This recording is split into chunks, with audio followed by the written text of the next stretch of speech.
This week's parasha, Parashat Shelach, we have the mitzvah of tzitzit. At the very end of the parasha, the maftir says, Perek Tedva, Pasuk, Lamed Zayin, and onward, Vayomer Adonai Moshe Lemor, God spoke to Moshe saying, Daber el b'nei Yisrael Tarehim, speak to the Jewish people, telling them, Va'asu lahem tzitzit. They should make tzitzit al kafei v'tehem, on the corners of the garments of the Dorotam for all generations. V'natnu al tzitzit hakana petil Techelet, and you should take the tzitzit on the corners and make sure there is one strand, one string of Techelet. One of the strings of wool should be dyed with the turquoise color. Vayalachen tzitzit, uritem oto uschartem et kol mitzvot Adonai b'asitim otam, and they should be for you for tzitzit, and you're going to look at them and you're going to remember all the mitzvot of Hashem. Beautiful. So that's the psukim, and we know what goes on. The tzitzit will protect us, our eyes, and the rest. We know the pasuk. Says the Gemara in Menachot.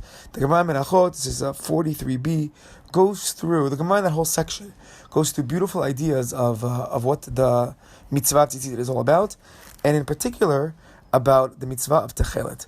So I thought we'd speak a little bit about Techelet, and what some of the commentators explain. So remember, the Techelet is that turquoise color, that bluish dyed string, and actually the Gemara there brings some beautiful reasons for tzitzit and how it's going to remind us of all the mitzvot, and most of the commentators say it's the Techelet itself that's going to remind us. But if we can go back to the Gemara for 1 second, there's a beautiful teaching there by Rav Shimon Bar Yochai, that when the pasuk says uritem oto, and you're going to look at it, so we translate it simply, we're going to look at this at the Techelet string, but says Rav Shimon Bar Yochai that no, uritem oto meaning God.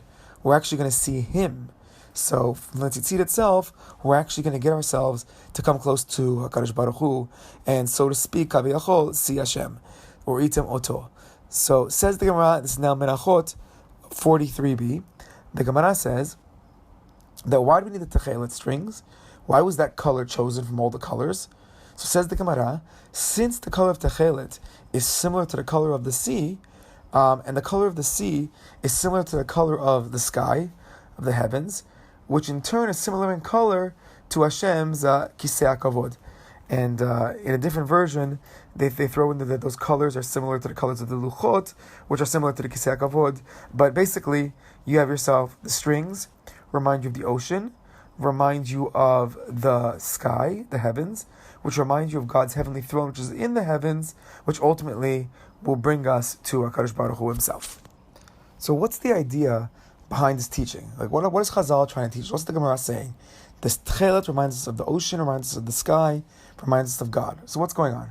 So first off, there's a beautiful Ritva.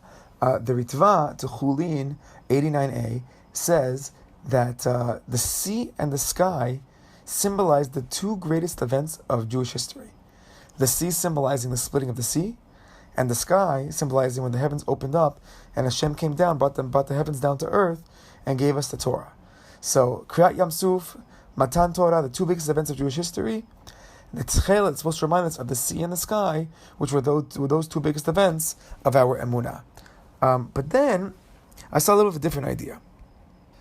The Maharsha says nicely that there's a progression from the water to the heavens, which he says symbolizes the lower physical world, down low, the water, all the way up into the Shamayim, up into the heavens, and it's supposed to teach you how to serve HaKadosh Baruch Hu. You're going to see the Techelet, the Tzitzit, Uritim Oto, Schartim et Kol Mitzvot. You remember all the mitzvot.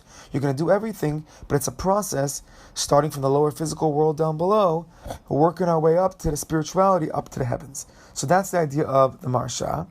But then the Kli Yakar on our pasuk, he says something I thought was really fascinating. He notices that if you look at the different blues, they're not exactly the same. There's different shades of blue. When you go from the Techelet to the ocean, to the sky, so the ocean is darker, the sky is lighter. Ultimately, it's not the exact shade.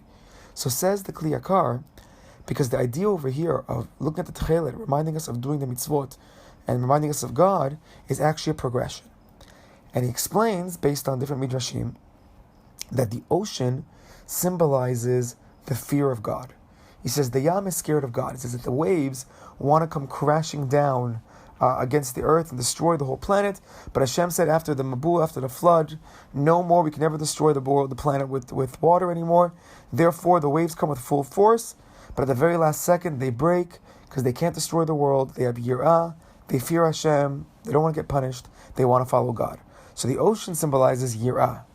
He says the heavens, though, symbolize ahava, love of God. And ahava is an even higher level of how to serve Hashem. And he brings a pasuk from Tehillim, the sun is compared to the groom coming out to the chuppah with simcha, with happiness, excited to get married. So this is ultimately, our service of HaKadosh Baruch Hu is like the different shades of blue. We start with the mitzvah of tzitzit, which reminds us of the ocean, which is the first level of serving God with fear. But ultimately, that dark shade of blue will fade into a lighter shade of blue, which is the heavens, which will symbolize love of HaKadosh Baruch Hu, take us all the way up to HaKadosh Baruch Hu's holy throne, Kisei HaKavod, and to HaKadosh Baruch Hu himself.